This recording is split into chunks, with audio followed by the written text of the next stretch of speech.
Welcome to episode 13. Yes, Rosmer, I like to keep track. Just because when we hit video 100, that's a pretty significant achievement. And you always hear people say it's not about the destination, it's about the journey. But really, I believe it's about the journey and the destination. Because if you never hit the destination, you lose track of the journey. And it's like, tit for tat, it's part and parcel of each other. So it's about the destiny and the journey of our non-stop trash talking videos. But we also got to keep track of, now you're only behind 2 videos. So the destination is I'm 2 ahead of you. And I just want to address your one video talking about creating options and reframing things. So creating options often leads to analysis paralysis, where you have too many damn options, too many options that you would never even consider, but it's a potential option, but it's not an actual option that you would ever take.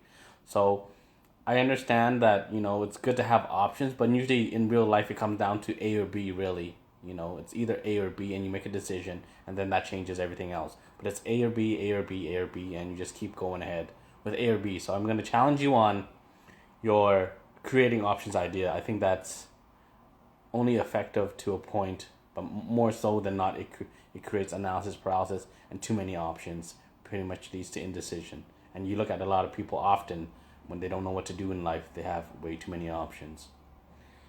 And reframing, that's like the new intellectual repression. It's kind of like, for example, I walk onto the bus. It's minus 30 that day, and I'm like, damn, it's so cold in here. I was just like, wow, my legs are freezing. And I realized that my freaking fly was open. And these girls who I thought were smiling at me because I thought maybe they're like, oh, he's pretty cute. They were actually smiling because my fly was wide open. So I could say to myself, yeah, that wasn't embarrassing. That was a moment of growth. But common man says, fly open in front of a bunch of honeys, that's just embarrassing. There ain't no other way to cut that. There ain't no other way to skin that cat. So yeah, your idea on reframing, I think that's just very, how do you say, intellectual repression of what is.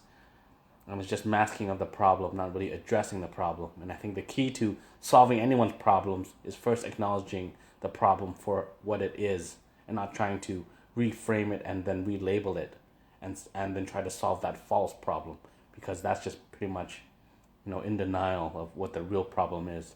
And you see lots of people do that. They never want to admit how bad things really are. So they're like, oh, it's not that bad, it's okay.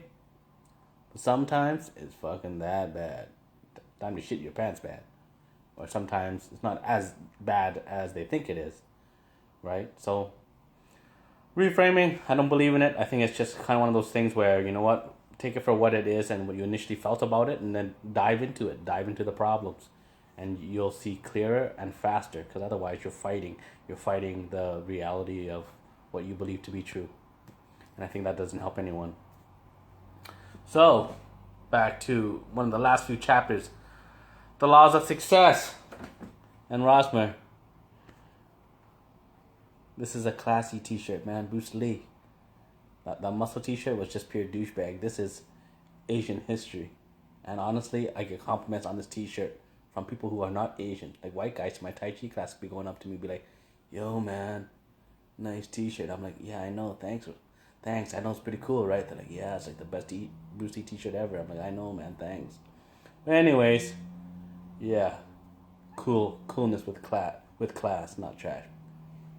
So today's topic, getting back to the book, it's all about tolerance. It talks about, actually, the book talks about, intolerance, and how wars are caused from intolerance of other people's beliefs. But I think that's kind of one of those paradoxes of society where you speak of freedom of choice, but what people actually mean by freedom of choice is, as long as you believe what we believe, you have the freedom to choose within what we believe is a good choice.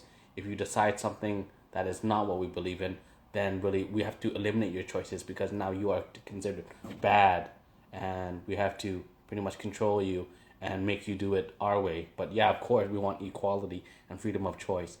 And, it's like the double-edged sword. You can't say give freedom of choice and then condemn somebody's choices when just because what they choose to do is different from yours. So yeah, I think freedom of choice is kind of one of those bullshit promises, that people say, yeah, sure, of course, we respect everyone, everyone's equal, but yeah, don't do that. That's terrible. That's the kind of scumbag move, or whatever, right? So yeah, they talk about intolerance and how they can solve war, solve war, with having people who are tolerant of others and understanding. But have you ever been in a situation in life where you're at an impasse? It could be a relationship, a business agreement, where two people have their own stories and they're not willing to believe the other person's stories. And who's right and who's really wrong? From each other's perspectives, you're both right, about the same set of events. But if you actually believed in what the other person said, it would actually contradict what you're saying, right? So how does that even work, right? So when the book talks about ridding war with tolerance, I would beg to differ to say it's impossible when you have freedom of choice, because not everyone's going to agree 100% of the time. And really, what is war?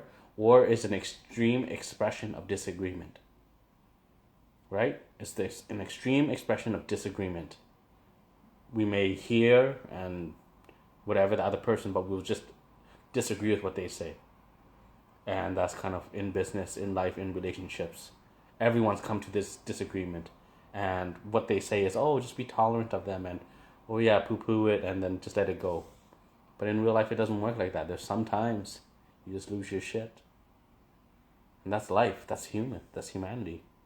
So that's why I don't believe that with tolerance, you can rid war. Because when you have choice, you open that space up to disagreement. When you open up to disagreement, extreme forms of disagreement end up in physical, mental war, I guess, right? And war is just an extreme word to describe disagreement. But at the end of the day, disagreement could end up in, slight argument, could end up in agreement, but there's always a 50% chance of it ending in disagreement and a 50% chance of it ending in agreement, right? So that's why when people say they want to rid war, from being tolerant, it's just an impossibility, right? You can't have choice without having war. You can't have a good choice without there being a potential existing of a bad choice. So that's my 2 cents, Rosmer. I really appreciate you uploading this video. It means a lot. So back to you. You're still down 2 videos. Count them 2.